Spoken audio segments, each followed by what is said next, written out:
الحمد للہ رب العالمین والصلاة والسلام علی سید الانبیاء والمرسلین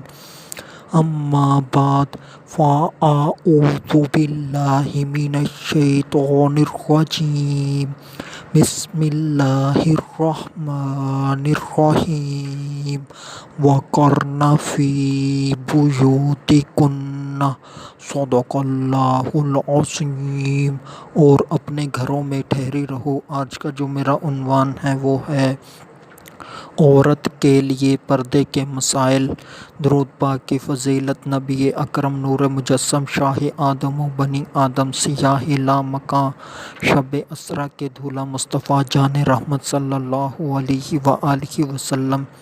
نے ارشاد فرمایا، کنجوس ہے وہ شخص جس کے سامنے میرا ذکر کیا جائے اور وہ مجھ پر درود پاک نہ پڑھے۔ صلو علی الحبیب صلی اللہ علیہ وآلہ وسلم پڑھیے، الصلاۃ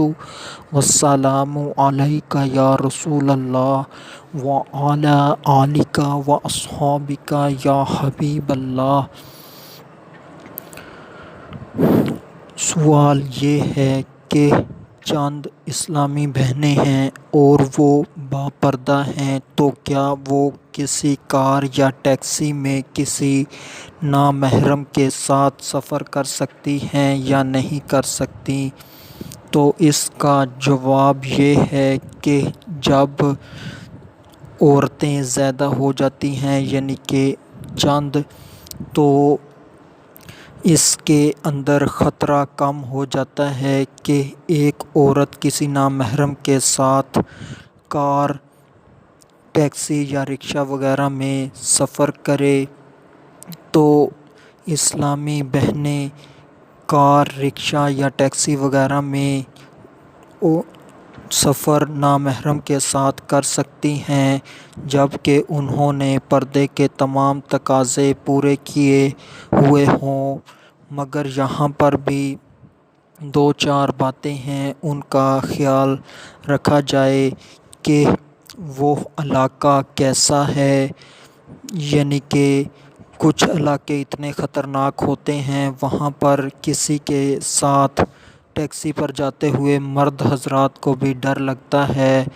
تو اس طرح کے علاقے میں نامحرم کے ساتھ، چاہے وہ اسلامی بہنوں نے پردہ ہی کیوں نہ کیا ہوا ہو، بہت زیادہ خطرے کی بات ہے۔ اسی طرح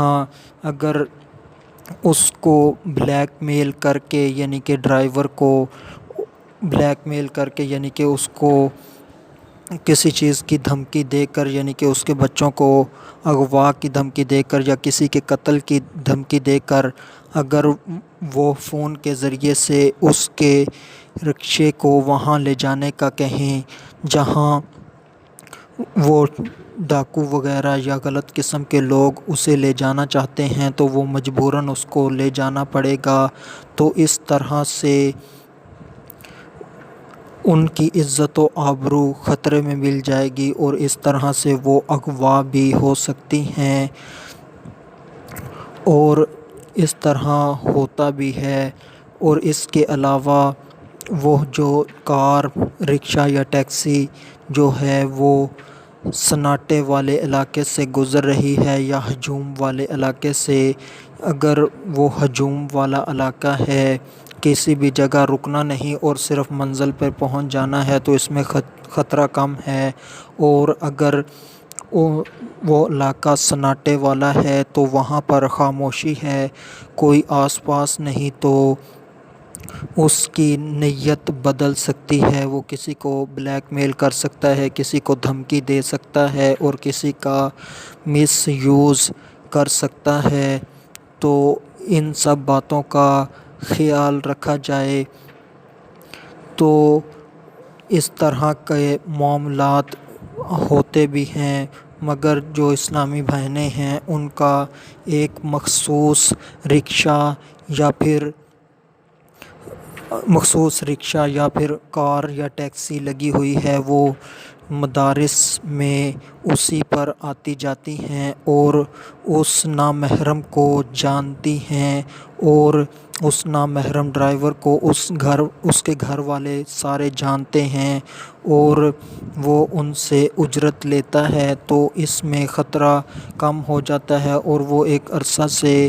خدمت سر انجام دے رہا ہے تو اس میں خطرہ کم ہو جاتا ہے، مگر خطرہ پھر بھی ہے کیونکہ شیطان کبھی بھی غالب آ سکتا ہے، کیونکہ وہ اس کا روزگار ہے، وہ خواہ مخواہ اپنا روزگار خراب نہیں کرے گا، اس کی روزی لگی ہوئی ہے تو وہ اس طرح کا کوئی مسئلہ نہیں کرے گا۔ اگر کوئی نیا ہے اور ڈرائیور بار بار بدلتا رہتا ہے تو اس طرح یہ خطرہ بھی بڑھ جاتا ہے، اور اگر وہ لوکل ٹرانسپورٹ ہو یعنی کہ عام رکشے میں سفر کرتی ہوں اسلامی بہنیں، جیسے کہ گھر سے مدرسے، مدرسے سے پھر گھر جانا، تو اس طرح اس میں بھی بہت احتیاط کی جائے، تو اپنے جسم کو چھپایا جائے اور ان سب باتوں کا، پردے کے معاملات کا خیال رکھا جائے۔ اکثر دیکھا جاتا ہے کہ اسلامی بہنیں برقع تو بہت اچھا اور اتنا بڑا پہن لیتی ہیں، مگر جب وہ کسی نامحرم کو کرایہ انہوں نے دینا ہوتا ہے یا جب اوپر چڑھتی ہیں یا اترتی ہیں تو ان کے جو برقع ہوتا ہے وہ کھلا ہونے کی وجہ سے وہ نیچے ہو جاتا ہے اور ان کی کلائیاں تک نظر آتی ہیں، تو اس کی احتیاط یہی ہے کہ وہ اسلامی بہنیں گلوز وغیرہ پہنیں، یا پھر اس کے جو برقعے کی وہ آستین ہوتی ہے اس کے ساتھ وہ تعویذ کی ڈوری کی طرح کا وہ دھاگا سا لگا ہوتا ہے، اس کو انگلی کے گرد لپیٹ لیا جاتا ہے، تو جب بازو اوپر کیا جاتا ہے تب بھی کلائی نظر نہیں آتی۔ بہتر یہی ہے کہ گلوز استعمال کیے جائیں، کیونکہ دیکھا جاتا ہے کہ کرایہ دیتے وقت ان کے سارے ہاتھ وغیرہ بلکہ کلائی تک ظاہر ہو جاتی ہے، تو اس سے بھی بچا جائے۔ اور اس کے علاوہ تمام پردے کا خیال رکھا جائے۔ اور اس کے ساتھ ہی ایک سوال یہ ہے کہ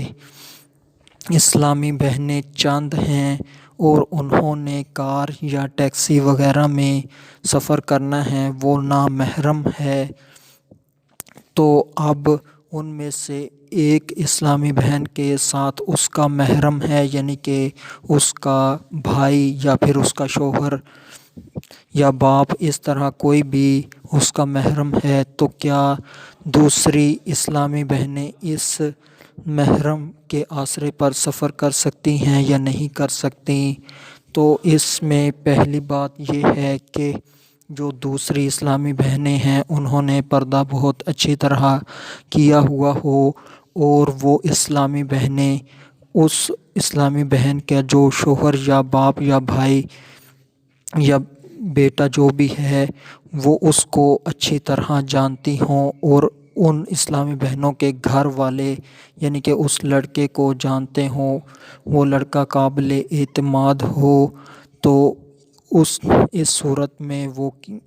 اس کے آسرے پر یعنی کہ اس بہن کے نام محرم کے آسرے پر وہ سفر کر سکتی ہیں۔ اور اس میں ان باتوں کا خیال رکھا جاتا ہے، اور اس کے علاوہ وہ یہ کہ جب وہ کار یا ٹیکسی وغیرہ میں بیٹھیں تو اس کے ساتھ یعنی کہ مرد کے ساتھ نہ بیٹھیں، وہ علیحدہ ہی بیٹھیں۔ اگر جگہ اس طرح کی ہے کہ کوئی الگ سے جگہ نہیں بن سکتی تو اس کے ساتھ یعنی کہ مرد کے ساتھ اس کی محرمہ یعنی کہ اس کی بہن، اس کی بیوی، ماں، بیٹی بیٹھے، پھر اس کے بعد دوسری اس کی نامحرم عورتیں بیٹھیں، اور آپس میں بے تکلف بھی نہ ہوں، بات چیت بھی زیادہ ہنس کر مسکرا کر نہ کریں، اور ان تمام باتوں کا خیال رکھا جائے، کیونکہ قرآن کہتا ہے کہ سیدھی بات کہو، یعنی کہ قرآن کہتا ہے کہ اگر کسی نامحرم سے بات کرنے بھی پڑ جائے تو تمہارا لہجہ نرم لوچدار محبت والا انداز، نرمی والا انداز نہ ہو، بلکہ لہجے کے اندر سختی پائی جائے، تاکہ جو دل کا روگی ہے وہ اس سے کوئی طمع یا لالچ یا امید نہ رکھے۔ تو ان سب باتوں کا خیال رکھا جائے۔ اور یہ دیکھا جاتا ہے کہ جو ایک عورت ہے اس کا اس کے ساتھ محرم ہے، یعنی کہ اس کا شوہر ہے یا پھر اس کا بھائی ہے، تو اس میں ہوتا یہ ہے کہ جب کسی سیر یا پھر اسی طرح کسی جگہ گئے تو وہاں پر ٹھہرنا ہے، کچھ دن لگنے ہیں، تو اس میں ہوتا یہ ہے کہ جو وہ محرم ہے یعنی کہ اس کا شوہر ہے، وہ کسی اور عورت کے ساتھ بات چیت میں لگ جاتا ہے جو اس کے ساتھ سفر کر رہی ہے، اور اس کے ساتھ دوستی تعلق بھی بنا لیتا ہے، اور اس کی بہن یعنی کہ لڑکے کی بہن کو یا اس کی بیوی کو پتہ بھی نہیں لگتا، اور اس طرح کے وہ آگے سے آگے تعلقات بڑھاتے جاتے ہیں، اور یہاں تک دیکھا گیا کہ ان کے آپس میں زنا تک ہو جاتا ہے۔ تو یہ عورت کے لیے اپنے لیے ہی خطرہ ہے کہ وہ اپنے محرم کو یعنی کہ اپنے شوہر کو یا اپنے بھائی کو کسی عورت کے ساتھ لے کر جائے، تو اس سے تو الٹا خطرہ ہو جاتا ہے۔ تو اس طرح گھر بھی برباد ہو جاتے ہیں، وہ آپس میں مل جاتے ہیں اور کہتے ہیں کہ ہم آپس میں شادی کر لیتے ہیں اور اس کو میں طلاق دے دیتا ہوں۔ تو اس طرح کے یہ معاملات ہوتے ہیں۔ اور جو سالی ہوتی ہے یعنی کہ دو بہنیں ہیں، ان میں سے ایک کی شادی ہوئی ہے تو دوسری بہن کنواری ہے، تو اس طرح وہ اپنی بہن کے شوہر یعنی کہ اپنی جو اس لڑکی کی بہن ہے اس کے شوہر کے ساتھ بھی سفر میں احتیاط کرے، کیونکہ یہ عارضی طور پر محرم تو بن گیا مگر یہ پرماننٹ محرم نہیں ہے، تو اس سے بھی بچا جائے۔ یہ ہوتا ہے کہ اس کے شوہر کو اس کی چھوٹی بہن سالی پسند آ جاتی ہے اور ان کے درمیان بات چیت تعلقات اور آگے سلسلہ بڑھتا جاتا ہے، اور جو پہلے والی بہن ہے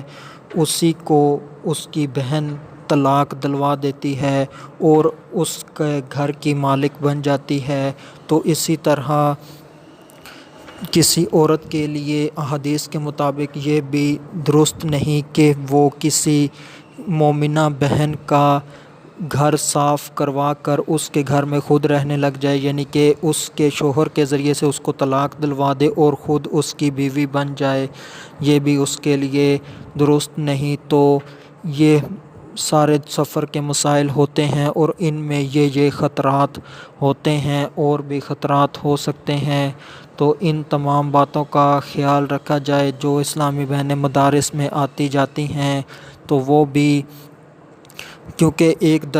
عرصہ دراز سے ایک ہی ڈرائیور کے ساتھ ایک ہی گاڑی پر آنے جانے کی وجہ سے مانوسیت ہو جاتی ہے، تو بات چیت کا سلسلہ شروع ہو سکتا ہے، یا پھر ہنسنے اور مسکرانے کی جنہیں عادت ہوتی ہے، تو ان سب باتوں کا سختی سے خیال رکھا جائے۔ یہ صرف ضرورت کے تحت جائز ہے،